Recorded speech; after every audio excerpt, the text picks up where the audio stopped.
ଆଜିର କାହାଣୀ ଟିକିଏ ନିଆରା।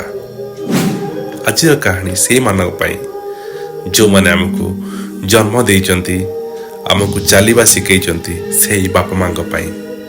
ସଂସାରରେ ଏପରି ଏକ ଜିନିଷ ଅଛି ଯାହାକୁ ପଇସା ଦେଇ କିଣି ହେବ ନାହିଁ ସାଙ୍ଗମାନେ। ପ୍ରତ୍ୟେକ ଜିନିଷର ମୂଲ୍ୟ ଅଛି ଯାହାକୁ ଆମେ ପଇସା ଦେଇ କିଣିପାରିବା, କିନ୍ତୁ ଏମିତି ବି ଜିନିଷ ଅଛି ଯାହାକୁ ଆମେ ପଇସା ଦେଇ କିଣିପାରିବା ନାହିଁ। ତାହେଲେ ଆପଣ ଭାବୁଥିବେ ସେଇ ଜିନିଷଟି କ'ଣ?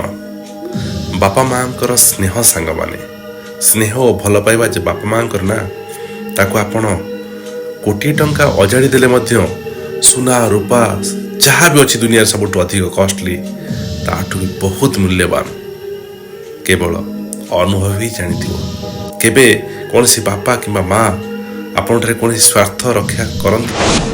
ପ୍ରତିଟି ଜାଗାରେ ଆମକୁ ଯଦି କିଏ ସ୍ନେହ ଦିଏ ବା ଭଲ ପାଇବା ଦିଏ, ତା ପଛରେ ତାହାର କିଛି ସ୍ୱାର୍ଥ ନିହିତ ଥାଏ।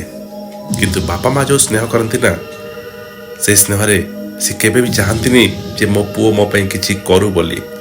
ଜୀବନର ଶେଷ ମୁହୂର୍ତ୍ତ ପର୍ଯ୍ୟନ୍ତ ମାଟିଏ ଚାହିଁଥାଏ ତା ପୁଅ ଟିକେ ଖୁସିରେ ରହୁ, ବାପା ଚାହିଁଥାଏ ତା ପୁଅ କେବେ ଅଭାବ ଅନୁଭବ ନ କରୁ। ଠିକ୍ କହିଲି ନା? ତେଣୁ ସେଇ ବାପା ମାଙ୍କ ପ୍ରତି କର୍ତ୍ତବ୍ୟରେ ଅବହେଳା କରନ୍ତୁ ନାହିଁ ସାଙ୍ଗମାନେ।